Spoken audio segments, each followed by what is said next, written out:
The Secret. Hello there. Welcome to lesson 18 of the Bible class. Repentance, confession, and forgiveness. Part 1. Please enjoy.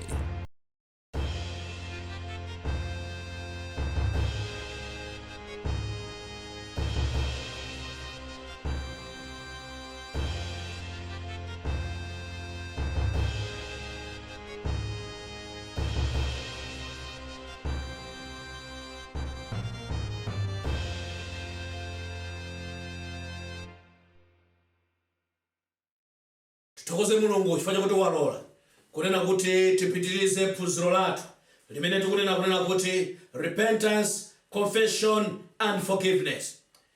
Tinaona repentance, taona confession, ndipo tikulowera tsopano ku forgiveness. Tisanapitirize phunziro talola kunena kuti tipemphere. Atate mu dzina la Yesu Kristo tikusowani kuti mupitirire kulankhula nafe. Takonzeka tsopano. Tipulumutseni mwa chisomo chanu mu dzina la Yesu Kristu. Amen. How does forgiveness take place? Poyang'ana mbali yokhululuka zimachitika motani? What assurance is given that sin which are repented of and confessed will be forgiven by God? Kodi chitsimikizo chimene tinacho ndi chiti pa nkhani ya kukhululuka kuti tchimo limene munthu walilapa kuti sidzapanganso ndalilapa ndipo linachitisa kuti Yehova azunzike chonchi mwana wake kuphedwa sidzapanganso. Wapanga confess, waatchula machimo anja pamaso pa Mulungu kuti akhululukidwe. Chifukwa nkhani ndi imene kukhululukako chifukwa ukuyenera kulapa, kuvomereza, ndi pakhale kukhululukidwa. Ndi kukhululukako kuli mbali ziwiri. Ndi akuti kuti kukhululukidwe chimayenera kuchitika ndi chiyani? 1 John, Yohana woyamba, chapter 1, verse 9. 1 John chapter 1, verse 9. Ngati tivomereza, confession, machimo athu ali wokhulupirika ndi wolungama iye Mulunguyo kuti atikhululukire machimo athu ndi kutisambitsa ndi mwazi wa Yesu amenewo, kutichotsera chosalungama chilichonse. Tikavomereza amakhululuka. Ndesimuna amangokhululuka kuti siya chimo chalili ndife fa kulipo kukhululuka. Koma ngongole nkunena kuti lero ndakukhululukira chifukwa ulibe, koma mana yanga ndifuna next week. Mulungu sunapataka kukhululuka amakusiyaso chimo linalo ya. Akakhululuka amalichotseratu chimo lokusambisa. Ndezimenezo zimachitika ngati watenga ma-step onse: kulapa, kupanga confess, kuvomereza, chimo kulichula, ndi Mulungu amakhululuka. What has God promised to do with our sins? Ndi Mulungu walonjeza kuti achita chiyani ndi machimo athu. Walonjeza kuchita chiyani ndi machimo athu. Mika chapter 7. Mika chapter 7 verse 19. Mika chapter 7 verse 19. Bible kuti cha adzabwera, verse 19. Adzabwera nadzachitira chisoni, akadzabwera Yehova adzachitira chisoni nadzagonyesa mphulupulu zathu, ndipo mudzataya zochimwa zawo zonse nyanja yakuya. Akuti Mulungu akulonjeza kutaya zochimwa zathu on the deepest point ya nyanja yakuya ili pamene pali papatali kwambiripo, patalipo azataya kutali. It's just a symbol, symbolizing kuti machimo adzapititsa kutali, kutichotsera ife, akatikhululukira adzayika machimo kutali. Masalimo 103 verse 12. Bible kuti chani? Monga kummawa kutanimpha ndi kumadzulo. Akuti monga kutalikana kummawa ndi kumadzulo kuti ndi kutali. Monga zitalikana motero, akuti verse 12. Monga kummawa kutanimpha ndi kumadzulo, momwemo amatisiyanitsa kutali ndi zolakwa zathu. Mwa Yesu Kristu akatikhululukira machimo, Yehova tikalapa amayika kutali zochimwa zathu, sitimazikumbukanso, zimakhala zapita kutali, sitinazonso pafupi. Akazula zibaba Yehova ngati ife amene dali osuta, osagona mpaka na usute ndudu, ukhali ndi ndudu 5, 10 kuti no ufikire mamawa. kupanda kukhala ndi fodya ameneyo tulosa bwera. Koma Mulungu ukalapa nkukhululuka nkulowa mu mtima mwako Yesu kumayendesa moyo wako. Zokuti kaya nduduyo kuifunazo kuilingalira mutu mulibemo.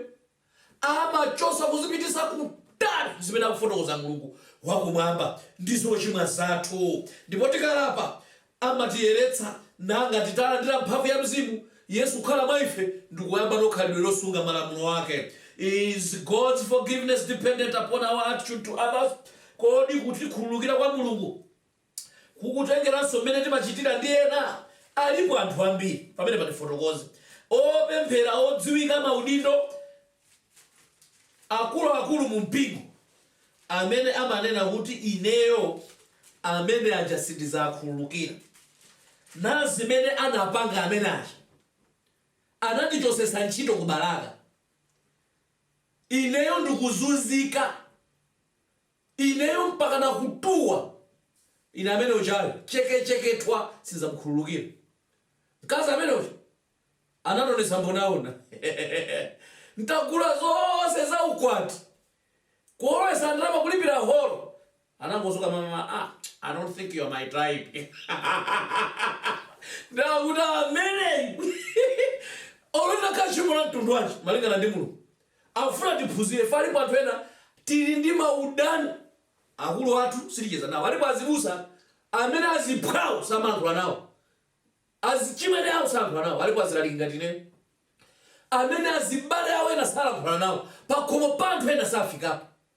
Alipo anthu amaudindo osiyanasiyana ena nendale zomwezi zinthu zazikula pasi zakutha adokhala ndadani meja swa kampu yathu kampuso ndechani zinthu zopanda ntchito kazimene zazikula pasi akulankhula Mulungu usakhale ndamesana.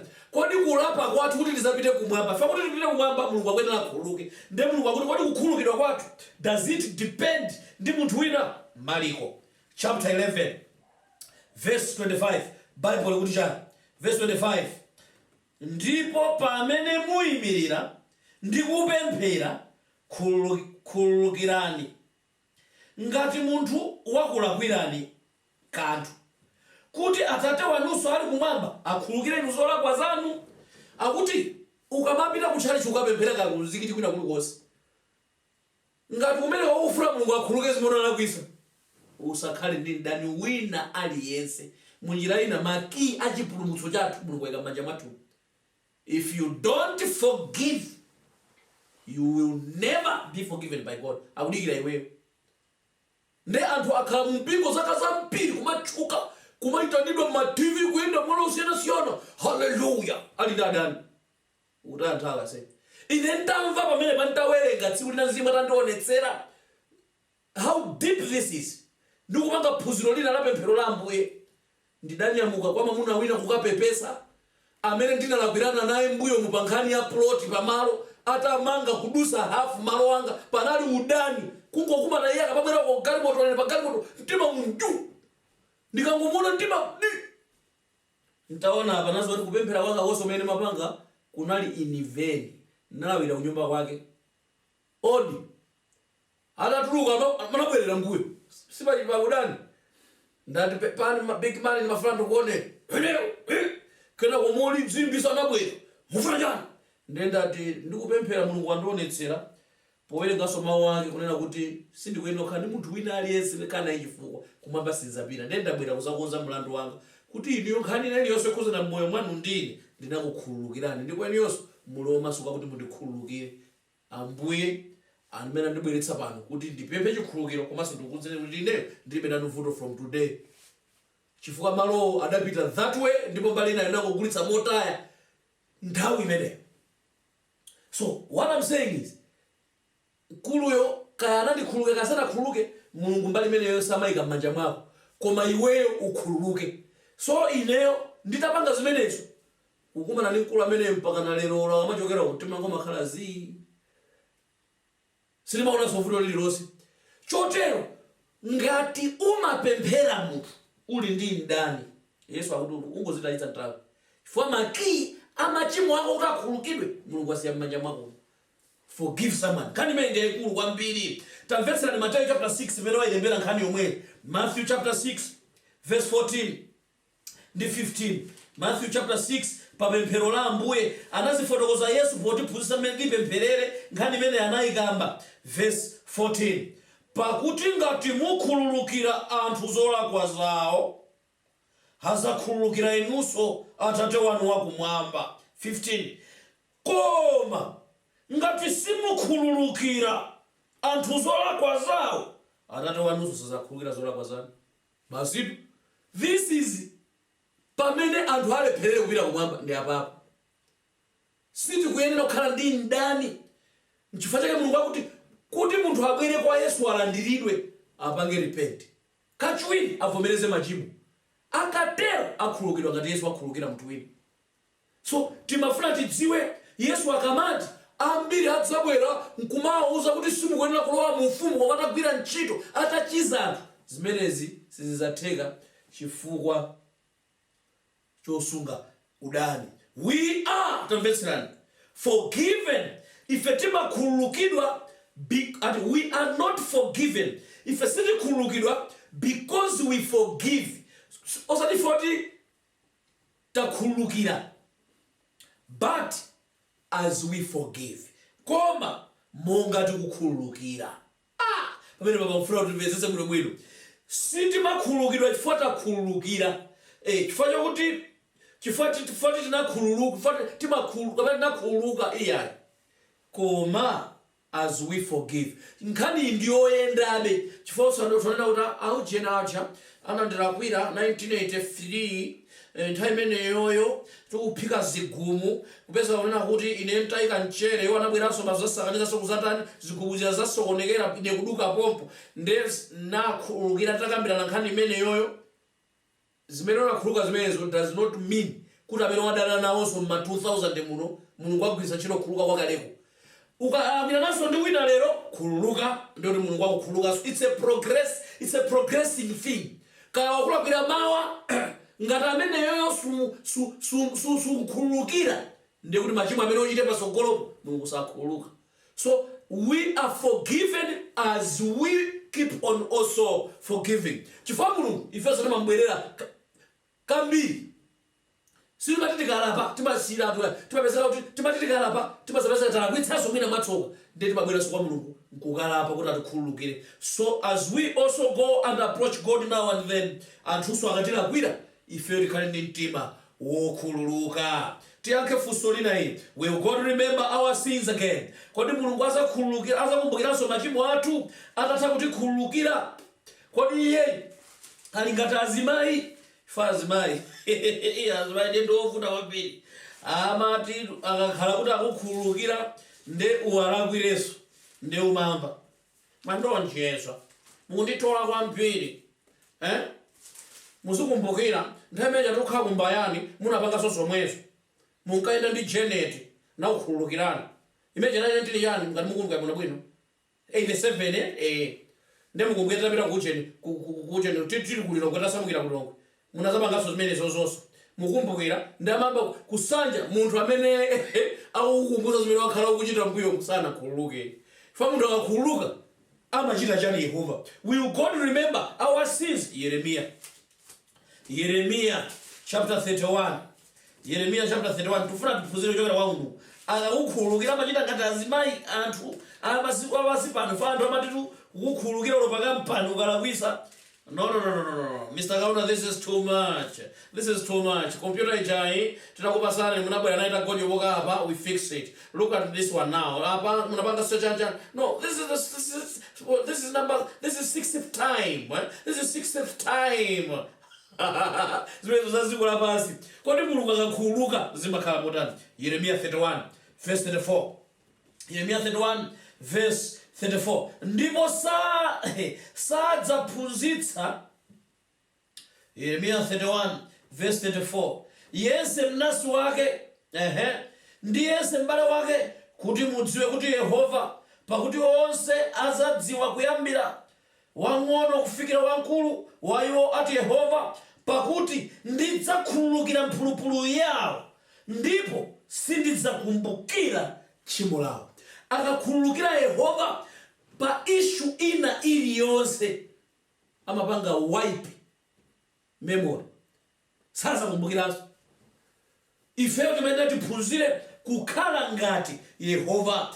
Ife tidalengedwa mchifanizo cha Mulungu wakumwamba kuti tikakhululuka tidzikhululuka zenizeni. Ndiye tibwere kwa Yehova Satana zimene mapanga. Amati akamaitanira tikuphunzitsa talalikira ndeti kamaitanira onse amene afuna kubwera kwa Yesu kuti amulandire ngati Mbuye ndi Mpulumutsi akuyenera kubwera, ndipo akakukhululukirani mudzabadwanso mwatsopano mukamulandira ngati Mbuye ndi Mpulumutsi. Zakale zonse zapita, taona nizakhala zatsopano. Ndi Satana amanena kuti iweyo iwe ndochimwa kwambiri ase iwe ndamamba kuunjika mulu wazochimwa zako. Iweyo unapanga chako chakuti ukumbukira sujarira ndaba kuunjikira zimulu ndomati kwa Mulungu akadakuukira zonsezi. I think ineyo ndisavutika kupita kumene kuti ndochimwa kwambiri. Zimene zamapangisa Satana kuti uzoona ngati kuti iwe ndochimwa kwambiri. Koma Bible ifotokoza kuti tchimo lingafire motani ukabwera kwa Yesu lidzayera. Ndikufuna ndikuyitanireni tango lapa tchimo lanu, tango vomerezani machimo anu, mukatero mukhululukire wina aliyense amene adakuchimwirani, Mulungu wakumwamba adzakuchitirani chifundo, adzakulandirani. Ndipo Bible limanena kuti munthu amene ali wochimwa kwambiri akabwera kwa Yesu nde Yesu amamukonda kwambiri, akuti kuchimwa utachuluka chisomoso chinachuluka moposa. Mulungu amafuna amene ali wochimwa kwambiri. Taganizirani za Saulo amene akhala Paulo, amene afika pomapha Khristu ndi amene azasanduka dalili wa Yesu Khristu. Kulemba mabuku ambiri m'Bible mukamayang'ana anthu amene ali makolo ake a Yesu ambiri ndi anthu amene achimwapo kwambiri. Koma ife anabwera kwa Mulungu atalapa.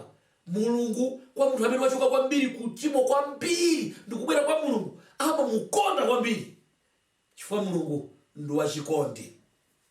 Yankho kufunso lotsiriza, how fully will the Lord pardon the sinner? Ndi motsimikizika ndi modzadza bwanji mmene Mulungu akhululukire ndi kumuchotsera munthu wochimwa uchimo wake ndi kumuvomereza kuti alowe mu moyo wosatha. Yesaya 55 verse 7. Woipa asiye njira yace, akatero apa ndikuti zayamba kuyenda. Ndi munthu wosalungama asiye maganizo ake, nabwerere kwa Yehova, ndipo Yehova adzamchitira chifundo. Adachitira chifundo akaunda, adzachitira chifundo so inu. Ndi kwa Mulungu wathu, pakuti iye adzakhululukira koposa. Chizungu chake nchoposa chichewachi. He will forgive abundantly. Azakhululuka mopambana moposera meti malingalira. Forgiveness has a broader meaning. Kukhululuka kuli ndi kumasulira kwa kukulu koposa meti kulingalira than many suppose. Ndi mene feti maganizira. When God gives a promise that he will abundantly pardon, Mulungu akapereka lonjezo lokuti adzapanga abundantly pardon, azakhululuka moposa, he adds akonjezera, as if the meaning of that promise exceeds all that we could comprehend. Ndi akufotokoza momveketsa mompyoza koposa mmene ifeyo lonjezolo tingalimvetsetsere. Chifukwa chani? Mulungu akuti mukawerenga mavesi amusimo mina ndiwerenge 8-9, pakuti maganizo anga sali maganizo anu, ngakhale njira zanga si njira zanu, ati Yehova. Pakuti monga kumwamba kuli kutali ndi dziko lapansi, momwemo njira zanga zili kutali mopambana ndi zanu, ndi maganizo anu kopambana ndi maganizo anga. Akutionetsera Mulungu kuti my thoughts are not your thoughts. Maganizo athu sofanana ndiye, neither your ways my ways, save the Lord. Monga so ngakhale njira zathu si njira zake, akutero Yehova. For as the heavens are higher than the earth, monga kumwamba kutalikira ndi dziko, so are his ways higher than our ways, and my thoughts than your thoughts. Isaiah 55 verse 7-9. God's forgiveness, kukhululuka kwa Mulungu, is not merely a judicial act. Sinkhani ya nkoti yabe yongonena kuti basa lokhululukirani zipetani musazayambirezo ayi, by which he sets us free from condemnation. Kuti amangoti masula kuchimene chinati dzudzula basi nkutisiya. It is not only forgiveness for sin, sikungokhululukira tchimo ayi, but reclaiming from sin. Koma kuchotsa munthu kuchimo, kumufa mpula m'manja mwa Satana ndi kumutenganso kuti akhale m'manja mwa Mulungu. Chifukwa chake ndifuna nditseke ndi lemba ili. Yohane mmene adamuona Yesu akubwera kusabatizidwa, atamuona adalankhula mawu amene ndikufuna ndawerenge mawu okoma kwambiri mzimu afuna ndikuwerengereni kuti Yesu amatanthauza chani. So amangotikhululukira m'machimo ayi. Yohane chapter 1 verse 29. Mawa mwace adaona Yesu alikudza kwa iye kutsinja kumene kwa Yorodani nanena, onani mwana wankhosa wa Mulungu amene achotsa tchimo lake la dziko lapansi. Yesu ntchito yace potikhululukira tikalapa tikavomereza tchimo nkutikhululukira. Programu yake it is to remove sin ya dziko lapansi, to take it away from man so that man should be holy again. Chikristu sitipanga choma pita kukapembedza nkumango chimwa kupita chalichi kuchimwa. This is foolish. Pita kukapembedza nkumango chimwa kupita chalichi kuchimwa. This is foolishness. Ichi sichipembedzo. Azali kamene akulalika za makobidi ndalama na milongozi nkumachedwetsa anthu akhalibe mu uchimo osalapa. That is childishness and ndi ntchito ya Satana. Mulungu akufuna mwa Yesu Kristu kuti atikhululukire tisiye machimo awachotse machimo kwa ife kuwachotsa. Uyu ndi mwana wankhosa wa Mulungu amene achotsa tchimo la dziko lapansi limene linalowa mu Edeni lawonongetsa anthu ambiri akhala ochimwa. He came to take it away from us so that mwana tikampatsa chinthu ndi akulemedwa nacho ndikumulanda kulemedwa konse kumata amakhala ali safe. Izi zimene zimanabwera kuzatilanda, to take away tchimo limene tinalikakamira tikalira pa ndikumupatsa. He takes it away ndi amatipatsa chilungamo chake. From there timakhala muchiyero ndipo timasunga malamulo a Mulungu. Ndi ndani amene akunena kuti ndamva munthu wa Mulungu kunena kuti timayenera ife kukhuzidwa ndi tchimo lathu kusali kulisiya komanso kuvomereza machimo kuwatchula komanso kukhululukira anzathu kuti Mulungu atikhululukire. Ndipo kukhululukira wake nkodzadza ndithu ndipo akatikhululukira afuna alichonse tchimo kuti tikhale muchiyero polakhala ndi mphamvu ndi mzimu wa Yesu umene uyendetse moyo wathu. Ngati muli liganizo lonena kuti Ambuye mene ndamvera ndikufuna kuyambira lero mundikhululukire, ndifuna ndibadwenso mwatsopano, mundirekere mtima watsopano. Ine sindimamvetsa kuti nkhani yotere. Kuyambira lero ndikufuna onse amene ndalakwirana nawo ndakhululukire ndipo sindikhalanso ndili ndani kuyambira lero. Ngati maganizo anu ndikufuna ndipemphere nanu. Atate m'dzina la Yesu Kristu funa kuthokozeni. Zikomo ifanya mawu anu omveka bwino. Mwalankhula Mzimu Woyera gwirani ntchito mitima ya ana anu. Mutithandize ndine ndemwe kupeza chisomo pamaso panu. Mutisungire malo mu ufumu wanu. Mutithandize ife amene tikupanga chisankho chokulandirani inu mwanga Mbuye ndi Mpulumutsi. Mulole Yesu mulembe mayina athu m'buku lanu la anthu opulumutsidwa. Tifuna kupemphera chifukwa cha ana anu amene akugwira ntchito kuthandizira kuti izi zijambulidwe zipite kwa anthu apulumutsidwe. Yehova mwakumbukire mu ufumu wanu. Apatseni mphamvu nawonso limodzi ndi ine tisangotumikira ngati zikwangwani. Mutipatse mphamvu zokhala muchiyero ndi kukonzekera kubwera kwanu. Tifuna kupemphera chifukwa cha ana anu amene akuthangatira ingakhale with finances. As we have been saying, we are facing challenges. Koma ndiyo Mulungu wakumwamba mukutitsogolera. Lolani mupambanitse ntchito iyi ndi mzimu wanu inu mwini wache nokha. Khuzani mitima ya ana anu ndikuwazindikiritsa kuti akuyenera kuchitapo kanthu. Nthawi idakalipo kuti uthenga upite ku dziko lonse lapansi. Ndikufuna kupemphera potsiriza chifukwa cha utsogoleri wa dziko la Malawi ndi dziko lathu. Ndikulipempherera dziko ili mulisunge mu mtendere. Mutipatse chisamaliro. Tikudusa mu nyengo zakutha kwa dziko lapansi, dziko lonse kudusa mavuto osiyanasiyana ofanana. Koma iniyo Mulungu anthu anu amene mmakonda mmapeza njira yowapulumutsira ndi kuwathandiza kukhala ndi moyo. Things are hard mu dziko la Malawi. Samalira nanu, mwasamalira nanu. Inu Yesu muli pa dziko pano mumatha kudyetsa anthu mikate 5 ndi nsomba 2. Anthu ambiri ndikudya. Mulole muchuma chosoweka chochepa cha dziko la Malawi mupereke nzeru kwa maso asogoleratu. Mulole kuti ana anu athe kusamalidwa ndi kukhala ndi moyo. Komanso akonzekere kubwera kwanu ndi kuzindikira kuti zikutichitikirazi zikutionetsera kuti Yesu masala pang'ono kubwera. Mudalitse wina aliyense amene amvetsera ndi kuonera phunziro ili ndi kumpatsa mtima wogawiranso uthenga wa anthu ena kuti kubwera kwanu kukhale mwachangu mu dzina la Yesu Kristu apemphera. Amen. Nkutheka kunena kuti ena muli ndi mafunso kapena ndemanga kapena kufuna mapemphero. Ena mukukhuzika kuti ine ndimafuna nditachitapo kanthu kuthandizira utumikiwo. Ndide solution me Mulungu akupatsani zimene zikuthokozepanga pa manamba lawo 0943 0033 0943 30033 0 awiri 236 717 0 awiri 236 717. Munaliso ndine Evangelist Chiwe Kaunda Junior, 3 Angels Messages Ministries. Ambuye akudalitseni. Bye bye.